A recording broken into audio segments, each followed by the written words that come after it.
Shadow পার্লামেন্টের কথা বলছেন, শ্যাডো আমরা মন্ত্রিসভার শুনতে কথা। পাচ্ছি, সেটা নিয়ে একটু বলবেন যে আসলে আপনারা কি ভাবছেন। আমি তো এই প্রথম পার্লামেন্ট নির্বাচনে অংশগ্রহণ করেছি। আমি তো এনজয় করেছি, পক্ষও এনজয় করেছি, বিপক্ষও এনজয় করেছি।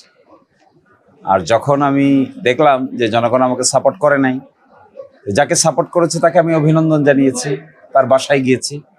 আমি সবসময় চেয়েছি একটা কনস্ট্রাকটিভ গঠনমূলক রাজনৈতিক চর্চা হোক। কে বিজয়ী হলো আর কে পরাজিত হলো তার চাইতেও বেশি গুরুত্বপূর্ণ হলো রাজনীতিতে পরিবর্তন দরকার, গুণগত পরিবর্তন দরকার।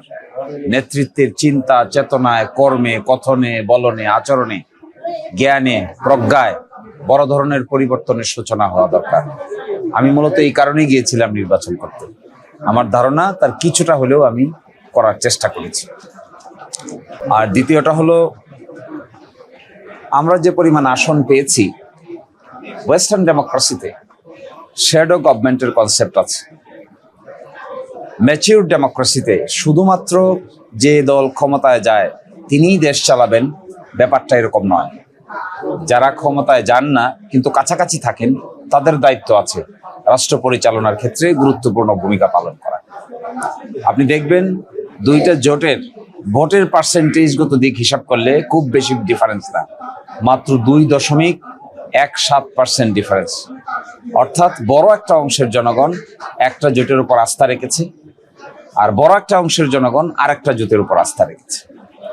এই প্রেক্ষাপটে আমি মনে করি যারা এখানে ভোট দিয়েছে তাদেরও প্রত্যাশা আছে, তাদেরও আশা আকাঙ্ক্ষা আছে।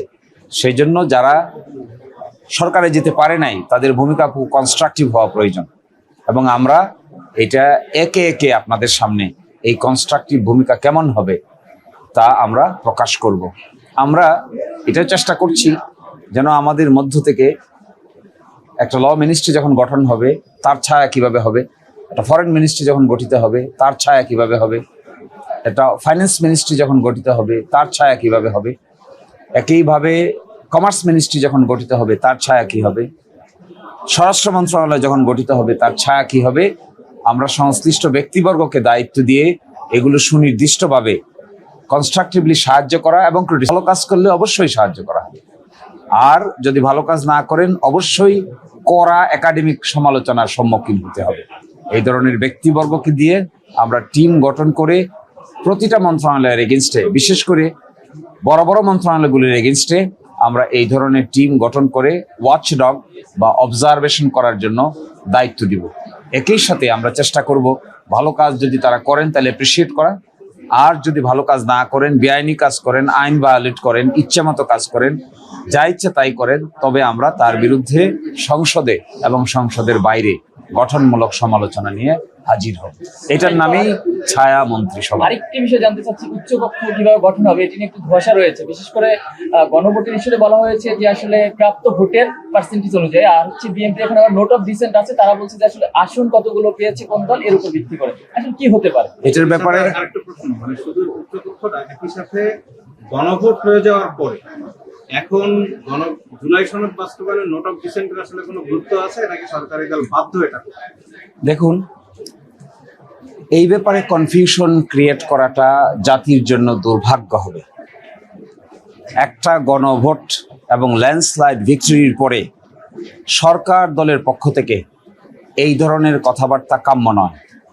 আমরা এক্সপেক্ট করি আমরা যেমন করে কনস্ট্রাকটিভ ওয়ার্ক করার জন্য প্রস্তুতি নিচ্ছি, সরকার দল free, fair, standard leadership show করবেন। এই স্ট্যান্ডার্ড লিডারশিপের একটা বড় শর্ত হলো যা আছে তা সঠিকভাবে স্বীকার করে নেওয়া।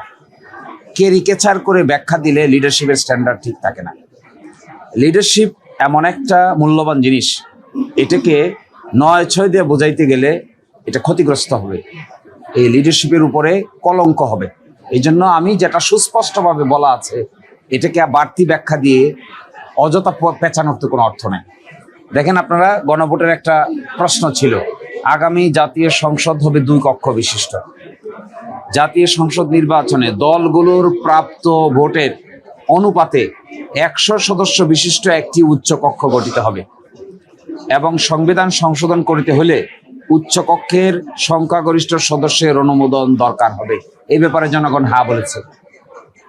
এখন ওনারা ডিসেন্টিং দিয়েছিলেন 17 অক্টোবর, এই আইন হয়েছে 13 নভেম্বর।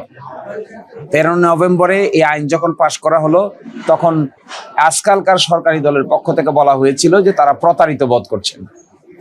তাদের এই ডিসেন্টিংটা জুলাই সনদ বাস্তবায়ন আদেশে আর কার্যকর থাকে নাই, না থেকে সরাসরি জুলাই সনদ বাস্তবায়ন আদেশে এসে এই প্রশ্নটা জনগণের কাছে জিজ্ঞাসা করা হয়েছে। জনগণ হা উত্তর দিয়েছে। যদি হা উত্তর জনগণ ওনারা মানেন, তাহলে ওনাদের দায়িত্ব হলো অবশ্যই ভোটের আনুপাতিক হারে 100 সদস্য বিশিষ্ট উচ্চকক্ষ গঠন করা।